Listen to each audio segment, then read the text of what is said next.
Good morning, beautiful people. And there's a few things on my mind since the last few videos that I have made. And it's a beautiful morning today. It has been raining and miserable, and I'm so happy to see the sunshine. The winter is coming.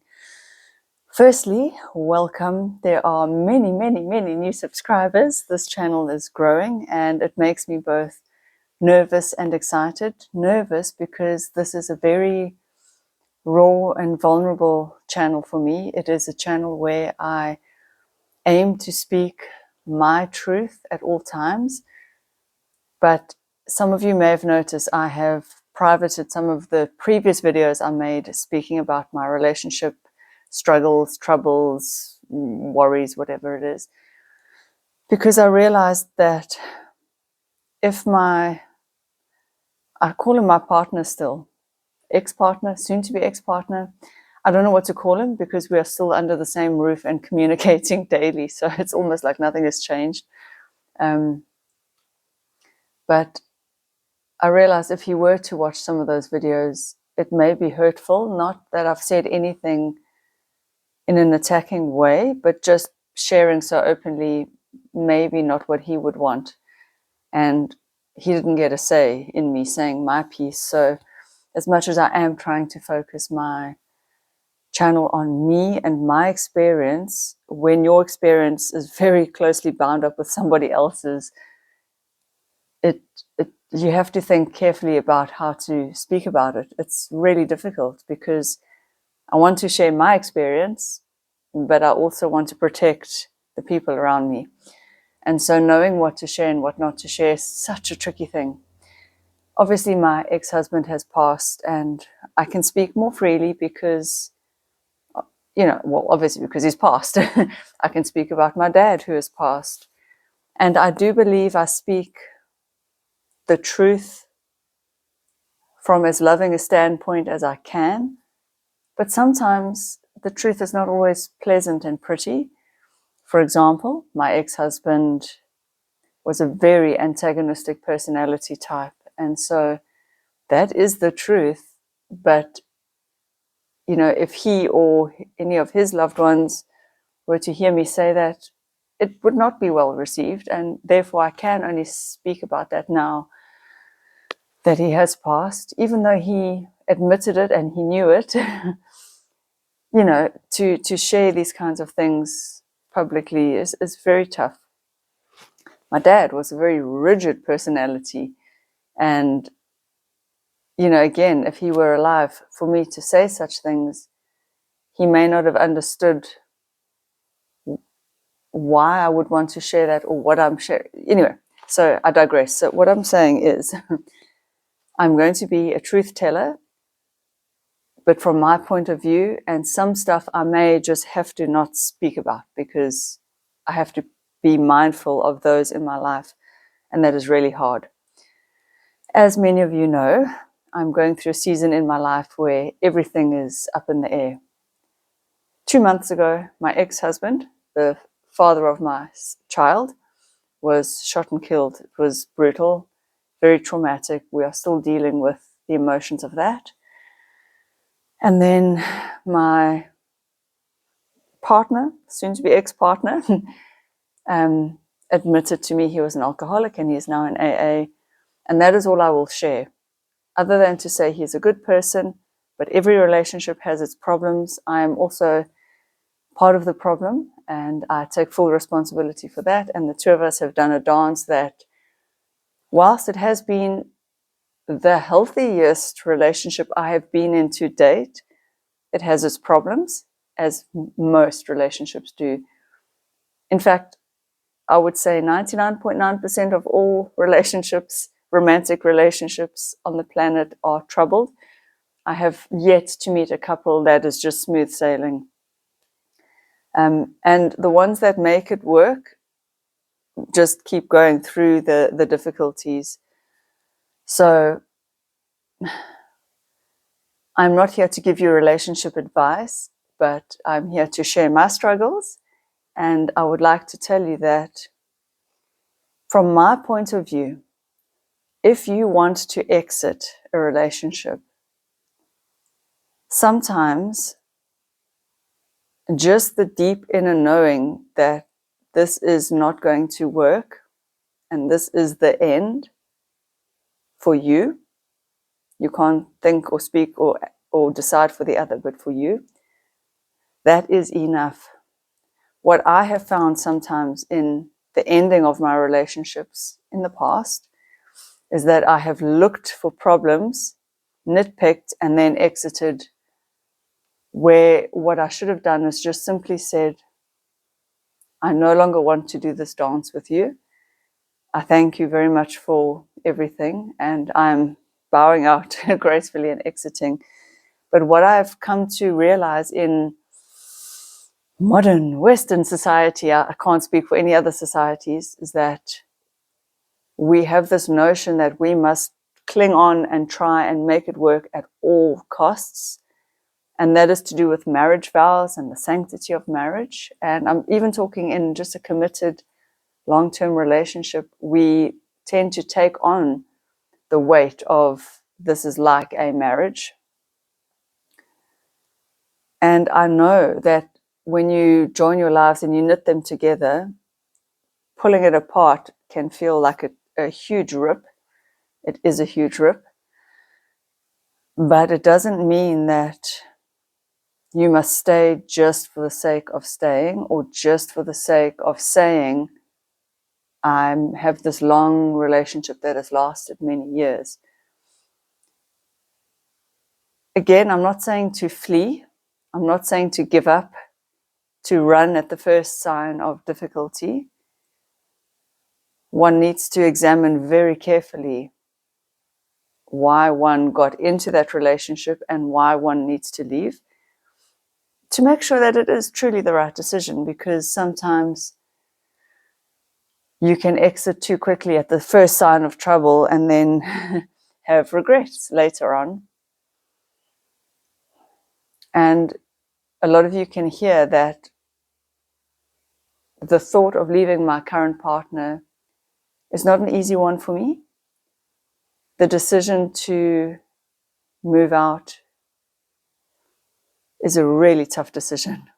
It's really tough. Even as my son and I have found places, and we found one that we really, really like, and we are working with the trustees of his trust to put in an offer, it is scary. And it does make me second guess my decision. And I think I wouldn't be human if I didn't second guess, because I don't have a crystal ball. I cannot see the future.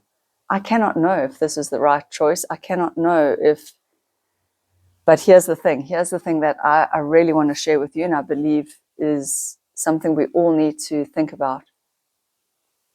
I don't think there is a right or a wrong choice ever. I think we make decisions with the best knowledge we have in that moment. And all we can do is gather as much info and knowledge and gut feelings and all the input that we have and make that decision based on everything we know in that moment. That's all we can do. That's all any of us can do. You cannot make a decision any other way. Well, you could. You could just fly by the seat of your pants. You could just go completely with your gut. You could just go with your emotions. The way I'm suggesting, the way I feel is the right way, is to take all that data and input, your feelings, your reasoning, your rationale, do it from a calm and centered space and place, and then make a decision. But, you know, when you get to the end of your life, I don't think there are right or wrong decisions. You make a decision and then you navigate from there. You make a decision and you navigate from there. Looking back, you could say, oh, that was the wrong decision. But was it? You did the best you could in that moment. And it may have been a quote unquote mistake, but it got you to where you are now, where you could look back, reflect, and learn, and you move forward. I actually don't think there is a right or wrong in any life choice. I really don't. And this brings me to think about, so my mom and my stepfather, we immigrated to Greece when I was 18, turning 19. My mom and my stepdad packed us all up and off we went to Greece. My mom's Greek, I'm half Greek. And that was because she was sick of the crime in South Africa. And we went there and my stepfather couldn't speak the language, and it was really difficult for him. Anyway, they invested in a business that didn't do well. They invested in another business that didn't do well. And it turns out they lost all of their savings in Greece, came back to South Africa with nothing. But one could say that was a mistake. What a mistake to go there, try this thing, lose your savings and come back. But was it actually, or did they do the best they could with what they knew in the moment? They were brave. They went on this incredible adventure that would scare most people. And sure, financially it didn't work out, but they came back and they rebuilt. Are they in a position now better than where? No, they are not. They if they had held on to that savings, they may financially be better off now, but who's to say?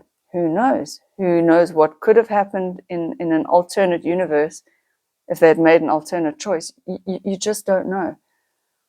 You know, on the plus side, I, as the 18, 19-year-old, had this incredible life experience. My poor brother, who was a lot younger than me, did not have a good experience because he went into a new country, not speaking the language and having to go to school there. I was out of school and I was working and picked up the language. But for me, the one family member had this incredible, expansive experience there that I wouldn't have had if we didn't go. But for my mom, stepdad, and brother, it was a traumatic experience. And, you know, I look back on that and think they had trauma, but that's how you grow. That's how you grow. And I know that because I'm going through a season now of real difficulty. And I can feel the growth. I can feel the growth. And interestingly enough, you know, as I've shared with you guys, my partner has said that if I move out, that's the end of the road for us and we are broken up. Although right now we're doing this dance in no man's land where we don't know what's happening. Because I haven't moved. I can't. You can't just rush a move. you can't. Anyway, so obviously his emotions have been all over the show. He's been reactive, upset, hurt. But last night, so he came into the house to cook dinner, and for the first time I could see that he had come to this place of intense spiritual growth. I could hear it in everything he said, where he said he's coming to this awareness that you cannot control the thing. And that is the ultimate truth. None of us have any control over life. We don't. There is zero control. We want to hold on to things. We want to cling tightly.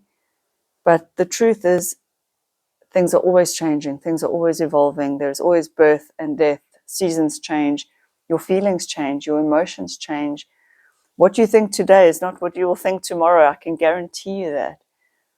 Even retrospectively, looking at my relationship with my ex-husband, that very antagonistic, difficult personality, now that he has passed, I feel very differently about the relationship as I did when he was alive. Because when he was alive and I would fetch my son, there was still that potential for trauma, for conflict. I had to do a very careful dance so that there was no conflict, because obviously you don't want conflict in front of your child.